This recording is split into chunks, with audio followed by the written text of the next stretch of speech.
Now let's go beyond Ultimate. Over the course of the last 2 decades, the Spider-Verse has grown exponentially. With the creation of the Ultimate Spider-Man, the path was laid for new icons like Miles Morales, and now the larger multiverse of webbed warriors that each carry the notion in their own way.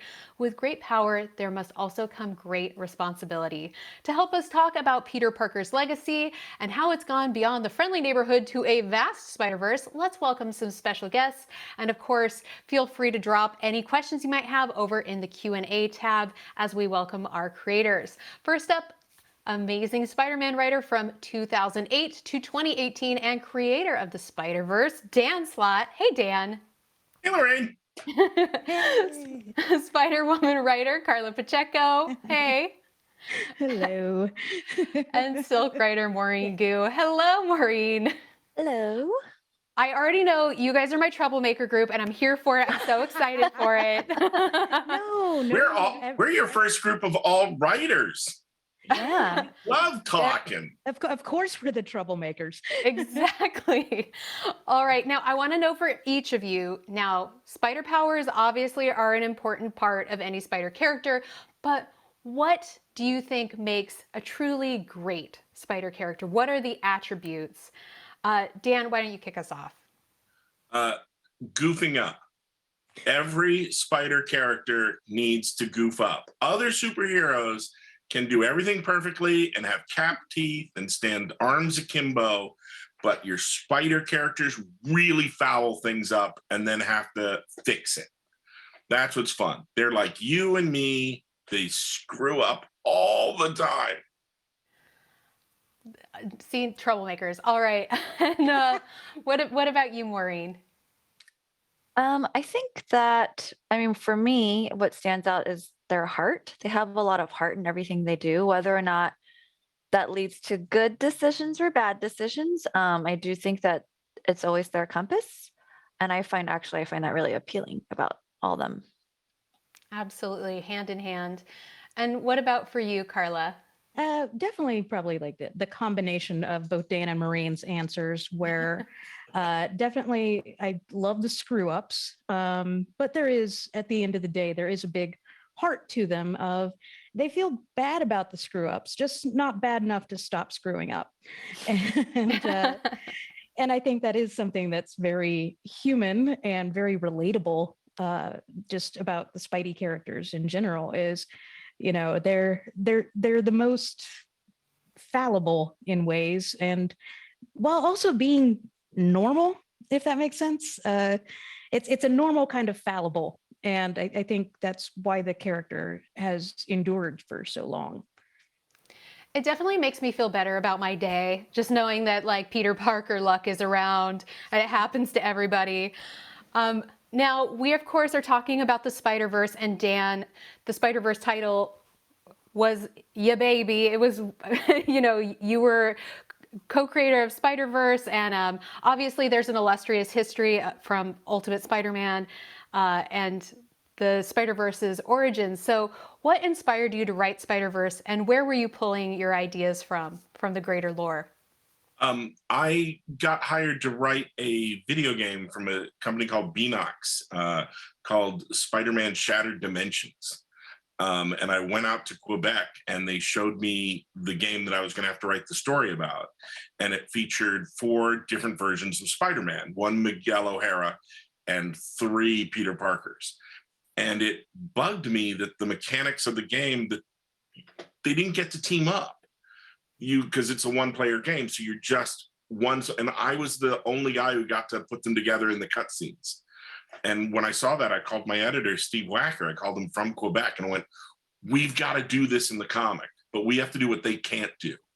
We have to use every Spider-Man ever. Like, I just don't want to use all the different Peter Parkers. I want to do like Spider-Ham. I want like all these guys all getting together and having some big bleeping adventure all together." And Steve was like, "Let's do it." And that was it. That's where Spider-Verse came from. And now we have all of the Spideys. You've so kindly pulled them all together for us. Another wonderful character that came out of that run that you did on Amazing Spider-Man is Silk, now in the hands of Maureen Gu here with us tonight. Uh, yeah, in the square. Wait, which one of these ways? But, Maureen, you have an interesting, like so many comic writers before you, taking the legacy of a character created and exploring their story in your own way. What about Cindy Moon? Were you interested in exploring? And, what makes her her own distinct spider character? Yeah, Cindy, I mean, appeals to me on so many levels, but I really loved how her origin story started with a lot of trauma, and then she literally works through that trauma on the page by going to therapy, which, I'm going to freely admit here that I don't read a ton of comics, but I have never seen that in comics before. Seeing a character, superhero, have to go to therapy to figure out all their stuff, because all superheroes have so much baggage, a lot of mental health issues. So I really love that she worked out her trauma on the page. I really wanted to keep exploring that. I think her emotional growth was something I really wanted to focus on because, a lot of her earlier stories are her dealing with all the kind of messed up stuff that she went through, living in a bunker for 10 years, losing her parents or finding them again, all this stuff, and her brother. So I just thought, okay, I kind of want to see where all this therapy and working on her stuff takes her. And so I really love that. I also felt like, Silk, Cindy is Korean American, which is kind of amazing. I never thought as a kid I would ever read a Korean American superhero and a woman. And living in my favorite world of Spidey stuff, because Spider-Man was my favorite comic book character growing up. So I really loved the idea of kind of exploring her Korean American side in a very subtle way, which is how I write my books. My books also have Korean American characters, but it's not really about identity. It's just that their identity is a part of who they are and everything they do, just like all of us, whatever we've been raised in is indelibly a part of us. So I really liked the idea of being able to infuse Cindy with all this Korean American stuff in a way that was not the focus of her story. And I love your use of her brother and supporting characters, and it's so delightful. Now, Carla, I have to say, you write a heck of a villain for Spider-Woman. Shout out to Octavia Vermis and her like dinosaur mouth. Chonky. Yeah, it's like no, it's we've had too many like cute little anti-heroes, so now I need like like Jeff the Land Shark, or he's a hero now, but no, I needed an adorable terrible villain, so now we have Chonky, the emotional support baby hippo ankylosaurus that Perez and I decided definitely needed to be in the comics now. So now we have Chonky. Yeah. But this brings me to what makes a great spider villain besides like great teeth. I mean, it's I think what's fun is obviously I can only speak for the villains that I've created where or I mean, as far as me making them, is I enjoy just making straight up bad people. Um, and I think with Spidey villains, you do have that opportunity to just, you don't necessarily need to have a really rich backstory for the villain. I mean, you can, and it's great, but you can also just have someone be evil and terrible, and it's fun. And that's kind of what I enjoy doing. And with the Spidey characters, it's like I got to use have Spider-Man face off with Star in one of the annuals this past year, and that was fun because like there's no one like Spider-Man who can go head to head with someone who's just flat out terrible and just have fun with it. And that's the the best part about writing Spider-Man is you can really just kind of dig into just some really reprehensible people, but it's fun. And I think that's it's always about it being fun, in my opinion. Well, when she screams about co-pays, though, I was like, I'm with you. I fully understand your villain journey. See, that was funny. Maureen just mentioning, it's like, oh, Silk going to therapy. It's like, I had Star go to therapy, but then she kind of blew up the therapist's office, so it didn't really stick. As one would. I mean, the copays are brutal, man. Brutal. All right, we have some great fan questions here for you folks. From Aaron in Florida, who is your favorite alternate universe spider person? So none of you can choose your own Spidey. You have to choose somebody from outside of the 616. Maureen, do you want to kick us off? Sure. I mean, Dan already meant, or you might have mentioned, Dan mentioned, Spider-Ham. I mean, I love, come on. When I first heard his name was Peter Parker, I don't know. I love a good pun. It's so silly. It's so outrageous. So I was like, okay, I don't know much about, again, sorry, I'm not, I'm going to be the person that's like the layman's comic person here. So I know like the most basic stuff, but I died when I heard Peter Parker. The best thing about him that makes him unique more than any other spider character, everyone's bitten by a radioactive spider. He's a spider that was bitten by a radioactive pig. Which is amazing. Yeah. And that radioactive pig was his Aunt May. That was like what? But then yeah, also, why is he still a spider then? Why? Oh no. Well, the Aunt May of that world was using a radioactive hair dryer, and it irradiated her, and then she bit the spider, and then it grew into the thing, and then she just took it as her child. As you do. As one would. Obviously. If you live in an all animal sort of cartoon universe, why not? Yeah. His best enemy is Moose Stereo. Which is just brilliant. Wait, so then Dan, is Spider-Ham your favorite alternate universe Spidey? My favorite alternate universe Spidey is one that I lucked into when I was working on Spider-Verse with Olivier Coipel. We described this character we needed, Spider UK. And Olivia and I, it was in the plot that he had a mixture of a Captain Britain and Spider-Man costume with a big Union Jack on it, and which we'd fill with webbing.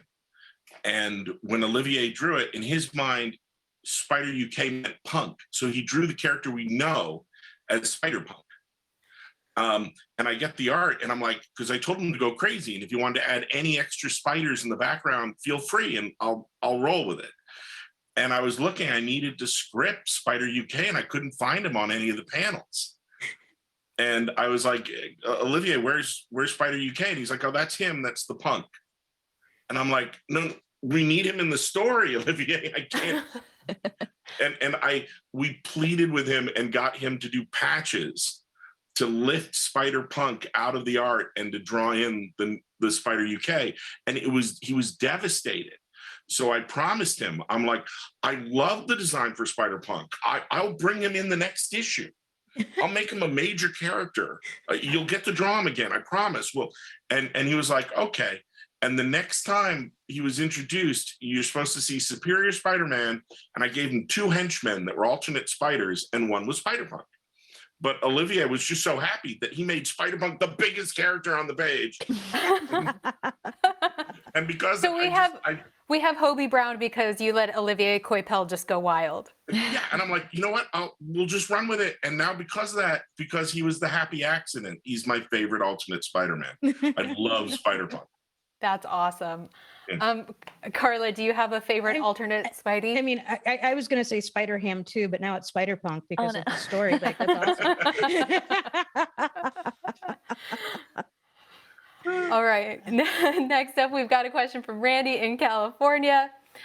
When any of you were offered to take on the role of working on these stories of, such prolific characters, did you view it as daunting or as an exciting opportunity? Maureen, would you like to kick us off? Sure. It was both in equal parts, I think. Daunting because I don't have a comics background. This was my first comic. And not only a comic, but a Marvel. I just know the fans are so passionate, right? So I wanted to do right by them. And then it's Marvel, so it's also like daunting because it's like, wow, okay, kind of a big name. People know Marvel comics, but I was so excited. I've always actually wanted to delve into comics. It wasn't just like a random thing that came into my lap, and I was like, oh, I've never considered this. Even though I don't have comics background, I know a ton of people who work in comics. It's always been kind of a background part of my life, creative life. I consumed comics as a kid. I watched, we were talking about, we watched the X-Men cartoons. In the green room, we were talking about that. I thought I was like the only, I'm like, oh no, I'm like the only like I watched X-Men and that's how I got into comics. And now you just found out you're basic. Yeah. Yeah, I'm like, oh, I'm a basic Oh. comic, you know? No, you are universal. There's You're part of the tribe. Basic. Universal. Part of the Universal. tribe. Universal. Not basic. Not Okay, basic, universal. Yeah. I just got a really great question from one of our fans here from Alan D, and I have to ask it before we run out of time, which is, if Thwip was banned, what onomatopoeia would you use instead? Schloop. Ooh. Sheep? Schloop. Like a schloop. I would probably make it like WEHHB. Like it would just say. Oh, that's nice. Nice. I Like, appreciate that. Like, Oh, Yeah, just that. Yeah. solid. I mean, yeah. Like, I yeah, love you guys. It's yep. Much shorter, quicker. A thwomp. Well, that's like when it splats into something, but kind of you have a thwop, the flip, Yep. and then the shlish, like if it's going through water. I had a lot I of love help it. on those. That was all my editors, Lindsay and Jake, thought of all of them because I would never include it in my, I'm like, whatever, the comic-y thing is happening right now, the fighting. Oh, thing. no. The onomatopoeia is my favorite part of writing any spider character, especially, but mine tend to be more like what Dan said, like web. I have Spider-Woman kicking someone off a plane, and the sound effect is foot. So Love it. then, Love Travis makes it look pretty. As just like somebody who grew up always loving Spider-Man, anytime you get to hit a big beat, it's just the happiest moment. Writing out Thwip makes me happy. Yeah. Just, I don't want to think of a Thwipless world, Lorraine. No, I would never ask you to omit Thwip from your vocabulary. Far be it from me. But Now, isn't Carla, it great that all your guys spell check? It flies gosh. by now. Oh when you do gosh, it? mine is. I spend so much time trying to figure out like if the Thwip needs like 3 eyes or 2, depending on like how far it's going. It's like, okay, should it be Thwip, or should it go like Thwip or? we're running out of time, so I want to do a few rapid fire questions with you folks before we release you out into the wild. So I'm going to give you a quick question, and then tell me the first word or phrase that comes off the top of your head, and we'll speed through them. Which spider character has the coolest costume? Carla. Spider-Woman. Obviously. Maureen. Silk. Obviously. Dan. Either the original Spider-Man or Spider-Gwen. That's an amazing costume. Spider-Gwen's cool. Her hood. It is so good. Mm-hmm. What is the best Spidey not from Earth 616? I think we covered this a little bit, so I'm going to skip to the next one. One word to describe each character. Miles Morales. Dan. That's Morales. Sarah. Sarah. Carla. Cool.